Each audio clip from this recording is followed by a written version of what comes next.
దేవుడి స్థలాన్ని పంపించాడు. మీ గ్రామానికి, మీ కుటుంబానికి దేవుడు ఆశీర్వాదాలు కలుగుగాక. హల్లెలూయా.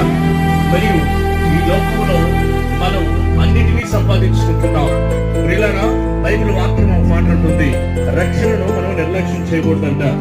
రక్షణ అనగా ఏంటంటే ప్రభువైన యేసుక్రీస్తును నీ సొంత రక్షకుడుగాను ఆయన దేవుడిగా నువ్వు అంగీకరించినట్లయితే నీ జీవితంలో గొప్ప ఆశీర్వాదాలు పొందుకుంటాం. ఎందుకంటే ఈ లోకంలో ఉన్నటువంటి ప్రతి ఒక్కరు, వారు ఎలాంటి వారైనా, చిన్నవారైనా, పెద్దవారైనా